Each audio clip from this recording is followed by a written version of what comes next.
Bismillahirrahmanirrahim. Assalamualaikum warahmatullahi wabarakatuh. Alhamdulillah wassalatu wassalamu ala Rasulillah la nabiyya ba'da. Syukur kita pada Allah Subhanahu wa taala. Sahabat-sahabat kita di Palestina sudah mulai merasakan genjatan senjata berkah dari kebakaran dahsyat yang terjadi di Amerika. Musibah satu kaum, manfaat bagi kaum yang lain.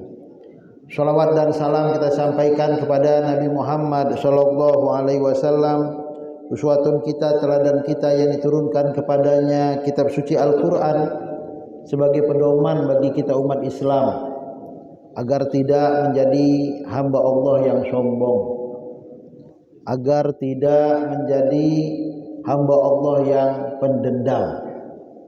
Bapak, ibu-ibu yang dirahmati Allah, inilah dia pesan dari inspirasi dari kisah penciptaan Adam, surat Shad ayat 71 sampai dengan 74. Moga-moga kajian kita memberikan inspirasi bahwa kesombongan itu tidak ada gunanya, dendam itu hanya akan menjatuhkan diri kita sendiri.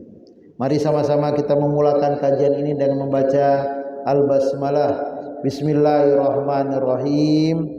Dan mari sama-sama kita membaca firman Allah surat Shad 71 sampai 74. Kita mulakan dari ta'awuz. A'udzubillahi minasyaitonir rajim. Bismillahirrahmanirrahim. Idz qala rabbuka lil malaikati inni khaliqum basharam min tin fa idza sawaituhu wa nafakhtu fihi min ruhi faqa'u lahu sajidin fasajadal malaikatu kulluhum ajma'una illa iblis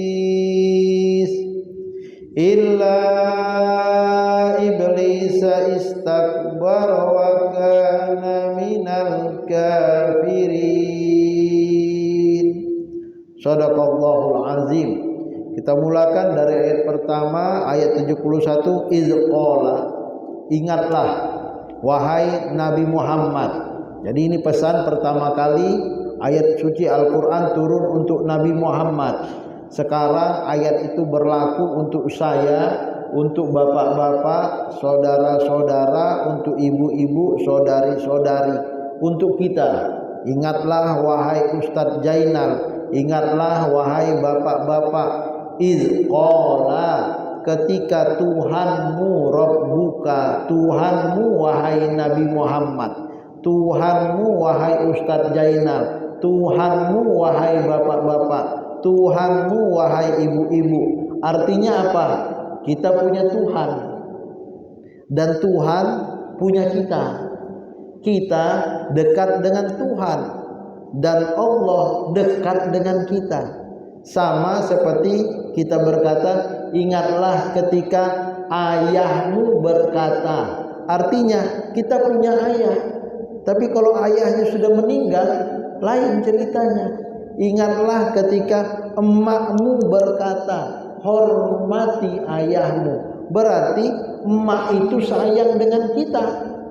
Nah, begitu juga lah ketika Allah berkata, wa iz qala rabbuka.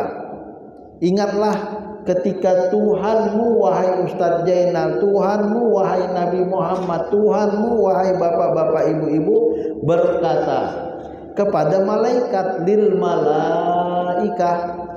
Artinya malaikat boleh jadi tidak dekat dengan Tuhan, tapi kita dekat dengan Tuhan, dekat dengan Allah. Wa huwa aqrabu ilaikum min hablil warid. Allah lebih dekat kepada kita daripada urat nadi, urat leher kita.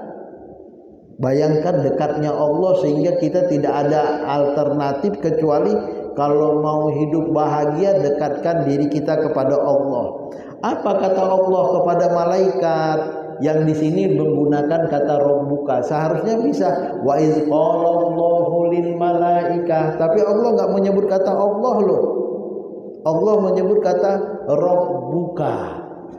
Karena Allah itu berarti sesuatu. Tapi ketika Rabbuka itu berarti gue banget. Saya. Itu Tuhan saya. Itu orang tua saya. Itu ayah saya. Itu mobil saya. Begitu kata ada saya berarti ini sesuatu yang sangat dekat dengan kita. Iz qala rabbuka lil malaikati inni khaliqun basharam min tin. Aku Allah Subhanahu wa taala pencipta, khaliqun basharon manusia, insanan manusia, insan manusia. Tiga kata ini artinya sama dalam bahasa Indonesia, tapi dalam bahasa Arab itu berbeda. Basharon itu mukanya yang berseri-seri.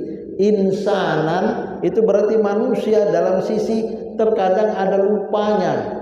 Nasia, dari kata-kata nasia insanan. Al-insa wa ma khalaqtul jinna wal insa, manusia ini disebut dengan anisun, yang apa? Yang ramah, yang bersahabat, yang aspiratif, yang mau dekat dengan kita. Jadi manusia itu adalah makhluk yang sosialis, yang sosial, makhluk yang tercipta untuk hidup bermasyarakat, al-insa. Tapi di sini disebut basharon, artinya yang ganteng, yang cantik, yang raut mukanya itu dibandingkan dengan hewan, manusia itu is the best lah raut mukanya. Dan uniknya basharon, muka manusia itu berbeda satu dengan yang lain. Berbeda dengan kucing, berbeda dengan monyet, berbeda dengan anjing. Mukanya kalau sudah satu jenis ya begitulah. Burung mukanya ya begitu, burung merpati warna-warni, tapi mukanya sama. Manusia tidak. Jadi kalau ada pas foto kita tahu walaupun tak sebut nama ini si A. Kenapa? Muka manusia basharonnya itu berbeda. Inilah keunggulan manusia, sehingga Allah berkata, wahai yang punya Tuhan, aku menciptakan kalian yang begitu mulianya, mukanya cantik, mukanya ganteng, mukanya berseri-seri. Ada juga mukanya yang susah ya kan. Tapi secara umum basharon itu mukanya yang berseri-seri, mintin, dari tanah. Jadi walaupun muka kita berseri-seri indah, tak usah sombong karena kita Bapak Ibu dan saya dari tanah. Tanah ini unsurnya unik loh Bapak. Di atas tanah ini kita hidup. Di dalam tanah ini nanti kita dikuburkan. Dari tanah ini tumbuh-tumbuhan hewan juga bergerak dan tumbuh. Dari tanah yang sama, buah durian manis, tapi buah kesemek pahit, buah pria pahit. Nanti ada pula buahnya yang asam. Semuanya bersumber dari tanah yang sama. Mungkin. Jadi tanah ini memiliki kontribusi yang sangat amat luar biasa. Bapak Ibu dan saya masih berdiri di atas tanah. Tumbuh-tumbuhan juga tumbuh di atas tanah. Jangan remehkan tanah. Kita mulia karena kita memberi kontribusi positif bagi dunia. Inilah pelajaran pertama, bahwa dunia nyata di sekitar manusia diciptakan Allah sebelum dia membentuk rupanya dan meniupkan sebagian ruh Allah ke dalamnya. Jadi kita ini basharon. Kenapa kita mulia, muka kita berseri-seri? Karena ada ruh dari Allah Subhanahu wa ta'ala yang menghiasi tanah itu. Maka kesimpulan pertama, manusia tercipta dari tanah. Tapi tanah menjadi mulia karena kontribusinya. Ya, hikmah diciptakan manusia dari tanah supaya kita tidak merasa tinggi hati dan sombong, tapi kita bisa memberi kontribusi positif bagi siapapun, kapanpun dan dimanapun. Maka kata Nabi Muhammad SAW, khairukum anfa'ukum linnas. Sebaik-baik kalian yang memberi manfaat. Jadi bukan masalah dari tanah, dari api, dari udara, bukan itu. Tapi sebagai berapa banyak kita manusia yang dari tanah ini memberi kontribusi kehidupan bagi yang lain. Ini yang pertama ya. Fa iza sawaituhu, kemudian apabila aku telah menyempurnakan, wa nafakhtu fihi min ruhi, lihat, manusia yang dari tanah diciptakan bagaikan patung itu menjadi hidup berbeda dengan hewan tumbuh-tumbuhan. Mereka hidup otomatis. Tapi manusia Adam alaihissalam, nenek moyang kita, hidup dan tumbuh karena ada ruh Allah. Ruh Allah. Ada ruh, ada jiwa Allah. Ada ruh yang akhirnya kita hidup. Bapak-bapak, ibu-ibu yang dirahmati Allah, bagaimana supaya kita bertambah hidup? Maka dekatkan diri dengan Al-Quran yang merupakan ruhun min amrina, ruh yang memberi, yang di dalamnya ada pesan-pesan kami. Siapa yang membawa Al-Quran itu?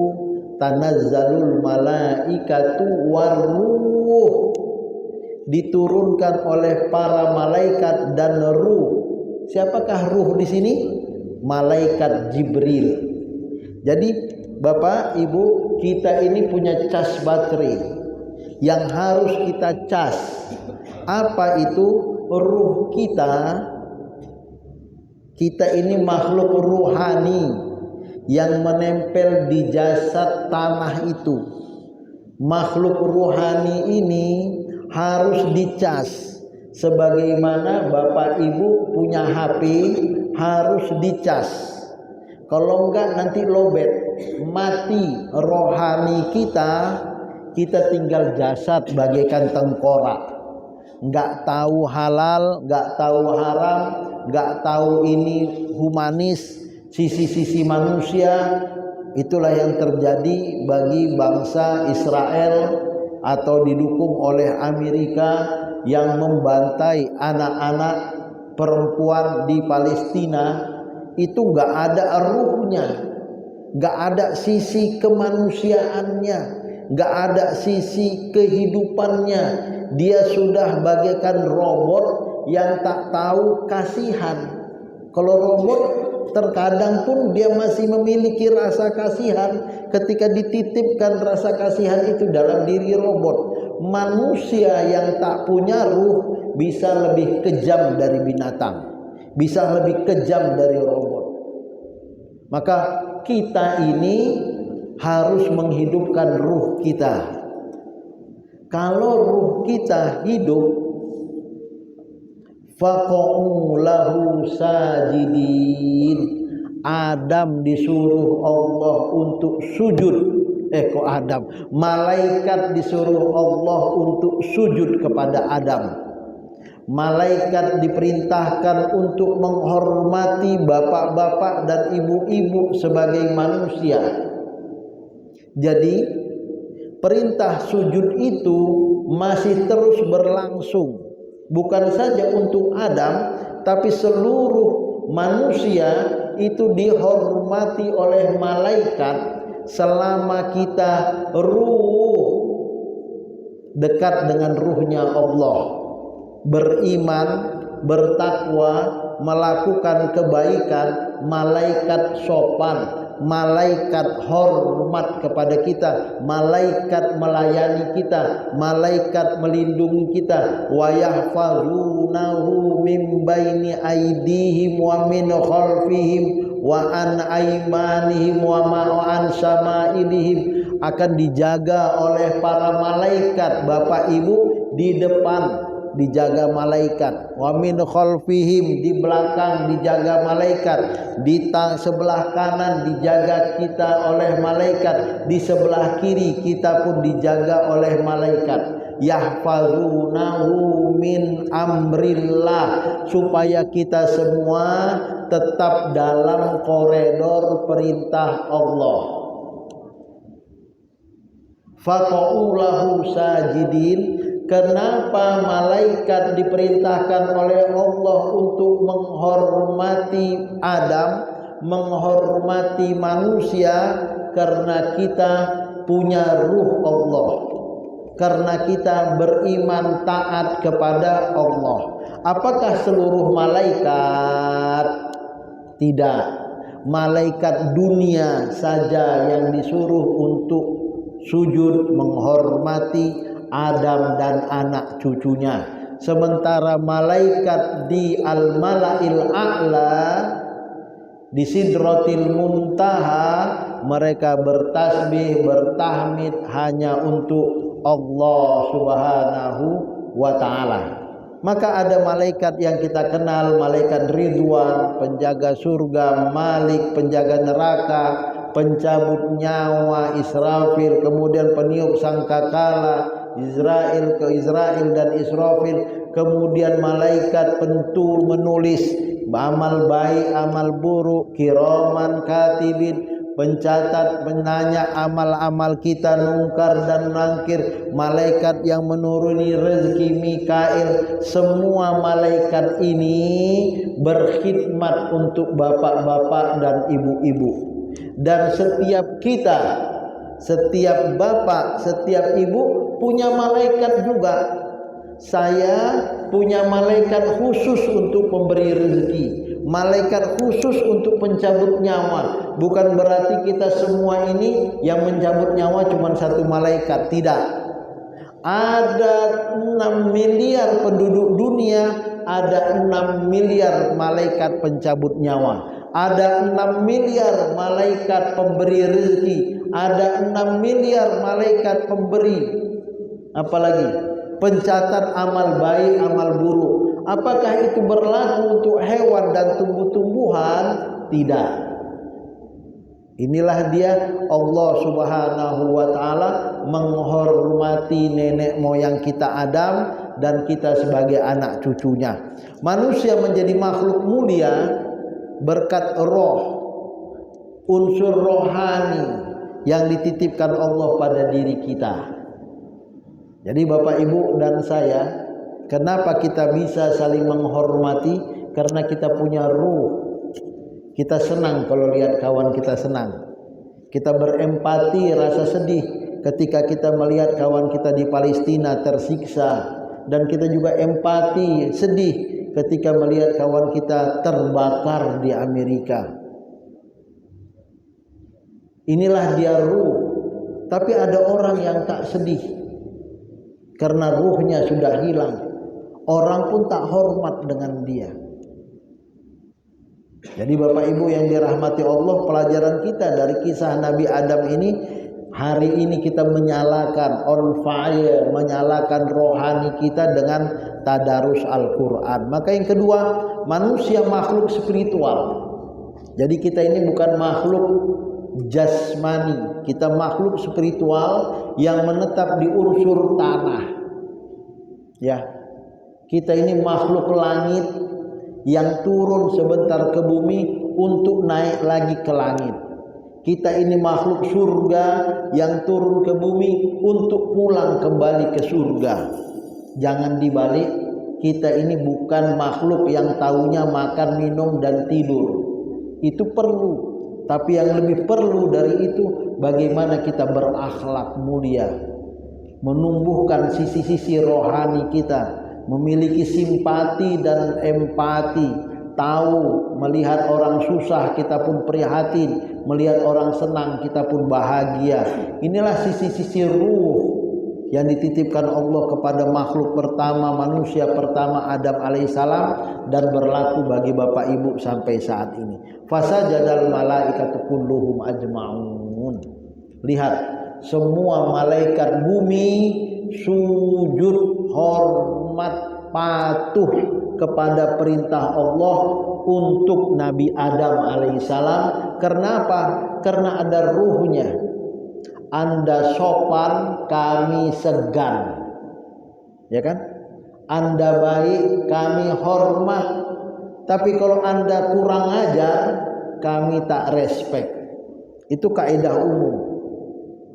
Allah suruh malaikat sujud karena Adam orang baik, memiliki nilai-nilai spiritual, nilai-nilai rohani. Malaikat sujud kepada Adam sebagai ketaatan mereka atas perintah Allah untuk sujud kepadanya. Tapi semua ini berlaku karena Allah Subhanahu wa taala yang memerintahkan.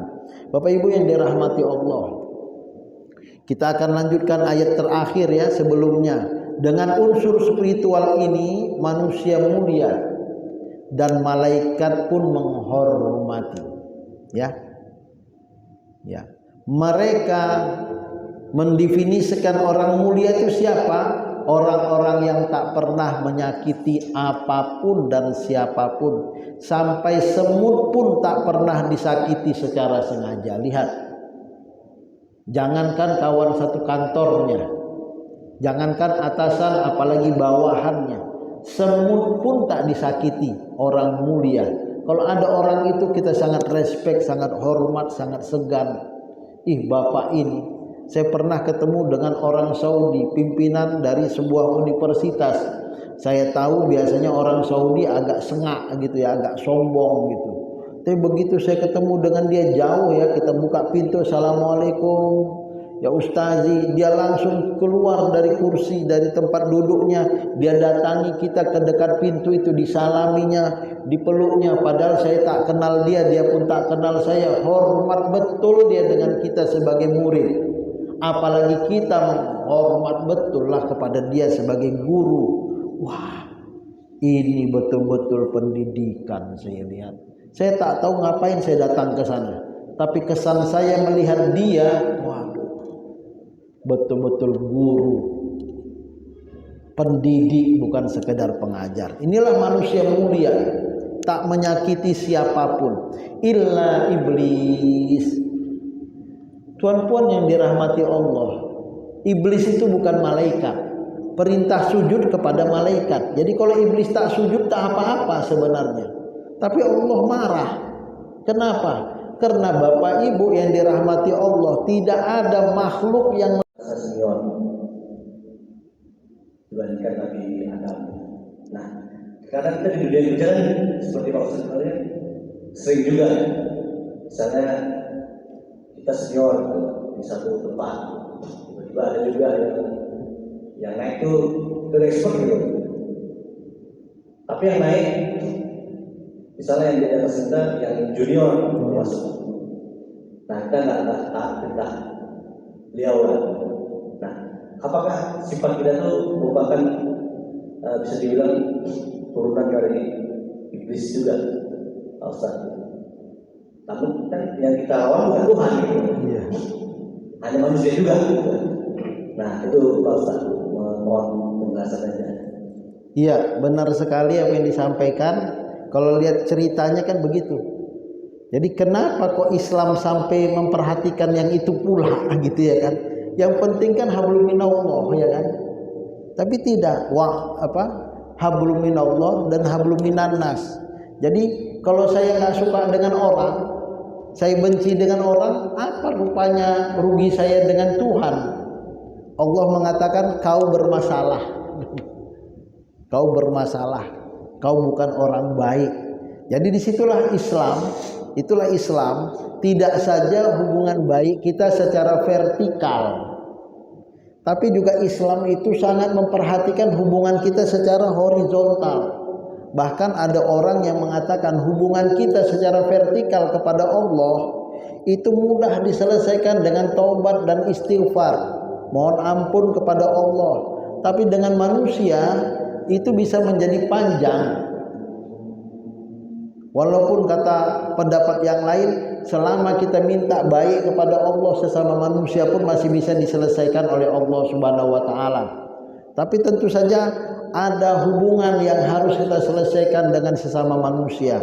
Untuk itu pelajaran pertama, karena kita basyaron, jadi kan kelihatan raut muka kita kalau nggak suka itu basyaron miyomtin, aku nggak suka dengan dia, mukanya tuh lain loh, ada rasa tek gitu ya kan.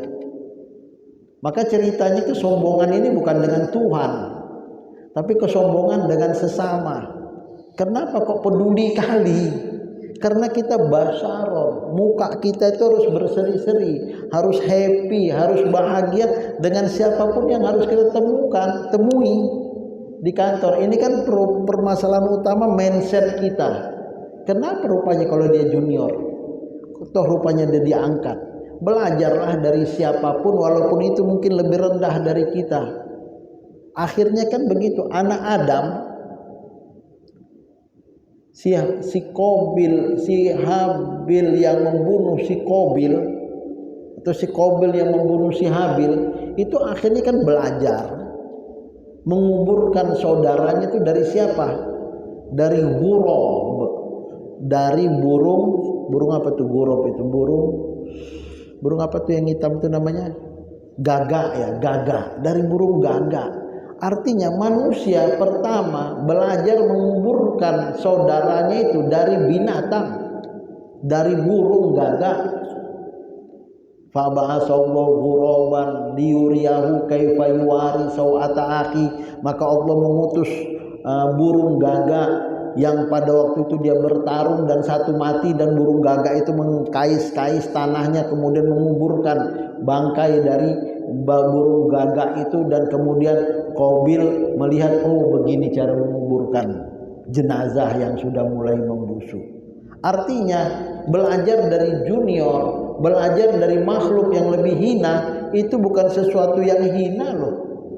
Selama dia baik, kenapa tidak? Pimpinan mengangkat dia sebagai penjabat di situ, tentu saja karena dia memang memiliki kualitas. Kalaupun boleh jadi karena itu titipan dari saudaranya, ya terserah dia lah. Yang penting tunjukkan bahwa kita itu basyaron, mukanya berseri-seri. Jadi kalau misalnya kita mukanya merungut terus, marah terus, berdosa nggak kita bagikan iblis Pak Ustadz? Iya bisa bagikan iblis. Kenapa? Karena dari kesombongan ini akhirnya kita mulai benih unsur dendam, kemudian bagaimana menghancurkan reputasi kawan, akhirnya nilai-nilai kemanusiaan itu hilang. Akhirnya bukan yang tumbuh di otak kita benih-benih kebaikan, tapi benih-benih iblis akhirnya muncul. Akhirnya wa kana minal kafirin. Seharusnya duduk di pelindung ini adalah sebuah keberkatan dan rahmat, akhirnya jadi laknat dan terkutuk karena kita kufur nikmat kepada Allah. Ini kan kawan ini, kok kita musuhi? Nah, inilah dia mindset yang ingin dibangun dalam inspirasi kisah penciptaan Adam. Jadi apakah kita bisa menjadi terkutuk? Bisa. Apakah kita bisa menjadi terlaknat? Bisa. Tergantung seberapa benci, seberapa sombong kita dengan dia, dan akhirnya kita merusak nama baik orang lain yang ujung-ujungnya juga merusak nama baik diri sendiri. Wallahu a'lam. Ya, kami persilakan satu pertanyaan tadi.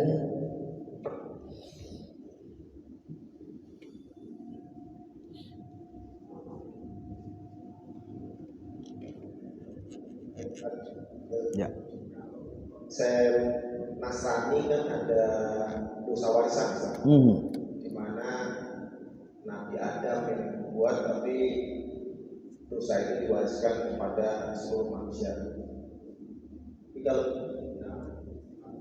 ada konsep dosa turunan, artinya maksiat nggak ada tanggung jawab. Hal ini sama persis dengan Nabi Nuh alaihissalam yang istri dan anaknya tidak mau naik kapal, yang Nabi Lut alaihissalam yang istrinya malah menganjurkan orang untuk buat maksiat. Nabi Nuh dan Nabi Lut telah mengatakan kepada istri-istrinya untuk menjadi hamba Allah yang solehah, tapi mereka tidak mau. Dosa tidak ditanggung oleh Nabi Lut dosa tidak ditanggung oleh Nabi Nuh, dan dosa tidak ditanggung oleh bapak-bapak dan ibu-ibu, karena kita sudah menganjurkan pasangan hidup kita wa ahlikum naro. Bawaan badan dia memang mau masuk neraka, mau kayak mana? Kita sudah menasehati, kita sudah mengintimidasi dia. Kupukul konak ya, udah dipukul pun masih tak mau sholat juga. Ya sudahlah. Jangankan kita, Nabi Muhammad pun pamannya Abu Lahab, Abu Jahal didoakan mati dalam kondisi kafir, ya kan? Artinya apa kurangnya Nabi Muhammad? Tapi hidayah datang dari Allah Subhanahu wa ta'ala. Dengan demikian selama kita menganjurkan kebaikan dan kita telah memberi contoh, bukan saja dari lisan, kita udah sholat di depan dia. Biasanya kalau ayahnya sholat, anaknya sholat. Tapi ada juga ayahnya sholat, anaknya tak mau sholat. Karena apa? Karena mamanya nyuruh tak usah sholat. Nah, tapi kalau ayahnya sholat, istri mamanya sholat, insya Allah anaknya sholat. Ayah emaknya baca Quran, insya Allah anak-anaknya baca Quran. Karena buah tak jauh jatuh dari pohonnya. Wallahu a'lam. Mungkin satu lagi Ustaz, kami silakan. Assalamualaikum warahmatullahi wabarakatuh. Waalaikumsalam warahmatullahi wabarakatuh.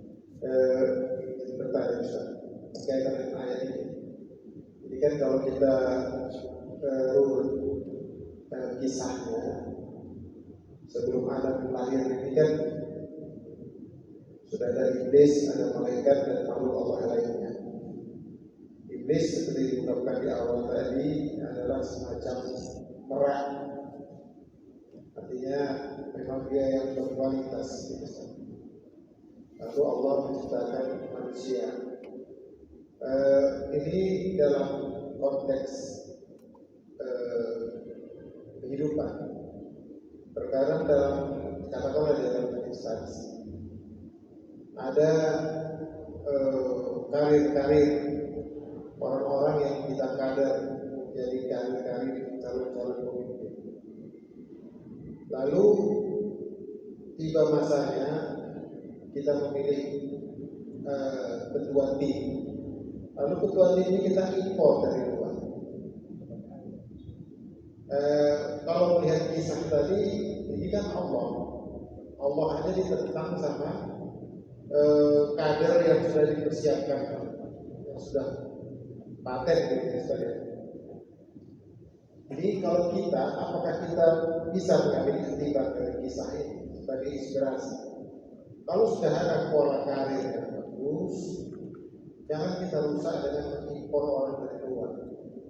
Pasti ini akan menimbulkan persoalan.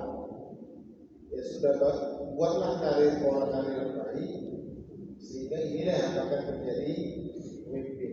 Jangan kita bijak, kita ambil dari luar, kita masukkan, walaupun mungkin yang luar ini atau yang junior ini lebih katakan mungkin bisa jadi lebih baik daripada, tapi kita tidak tahu kan. Jadi dalam konteks ini apa bisa kita ambil sebagai iktibar? Jangan lakukan apa yang dilakukan ini kalau kita memang konteksnya kita manusia, bukan Tuhan aja ditentukan sama makhluk ya, apalagi kita manusia. Mohon maaf, kira-kira apa cocok enggak? Terima kasih. Assalamualaikum warahmatullahi wabarakatuh. Waalaikumsalam warahmatullahi wabarakatuh. Jadi kata kunci di sini adalah min ruhi. Ada rohku. Ada nilai-nilai kebaikan dalam diri kita. Ya. Jadi Adam itu kenapa akhirnya diperhitungkan oleh iblis? Kalau misalnya Adam gak diperhitungkan oleh iblis, udah aku hormat saja. Tapi ini adalah Adam ini sesuatu loh. Dia akhirnya menjadi khalifatullah fil ardi. Menurut persepsi iblis, dialah yang turun menjadi makhluk terbaik ke bumi dan dia menjadi khalifah. Tapi tidak, makhluk baru ini. Karena apa? Ada nilai-nilai kebaikan dalam diri kita, tidak sekedar ibadah ritual. Dan peristiwa itu terjadi pada sosok Usamah. Usamah itu umur 18 tahun, pemimpin perang, pesertanya Abu Bakar, Umar, Utsman, Ali, senior, sahabat-sahabat senior. Umurnya sudah 50 tahun. Tapi Nabi Muhammad tunjuk pemimpin perang untuk perang ke Tabuk, kau Usamah, makjang. Nabi senior banyak di belakang, kau. Abu Bakar itu pekeu, astagfirullahalazim, anak baru lahir kemarin jadi pimpinan perang. Tapi begitulah kehidupan, perintah Nabi. Usamah sami'na wa ata'na, Abu Bakar sami'na wa ata'na min ruhi. Kenapa? Karena semua punya nilai-nilai kemanusiaan. Usamah hormat betul dengan Abu Bakar. Abu Bakar Sofwan, Abu Sofwan, pakar strategi perang. Khalid bin Walid seharusnya pemimpin perang. Kata Nabi, kok gak usah ya. Seharusnya Khalid bin Walid masih oke lah. Kalau Khalid bin Walid, Abu Bakar oke, ini Usamah. Stop. Tapi apa kata Usamah? Aku belajar darimu Khalid bin Walid. Kita tak baik semua jadi masalah. Saya rasa itu menjadi kata kunci dan mudah-mudahan bermanfaat. Sudah jam 2 ya. A'udzubillahi minasyaitonirrajim. Bismillahirrahmanirrahim. Allahumma ij'alil Qur'anal 'azima rabi'a qulubina wa nura sudurina wa jala ahzanina wa zahaba humumina. Allahumma habib ilainal iman wa zayyinhu fi qulubina wa karrih ilainal kufra wal fusuq wal isyan waj'alna minar rasyidin. Allahumma ij'al jam'ana hadza jam'an marhuma wa tafarruqana min ba'di tafarruqan ma'sum.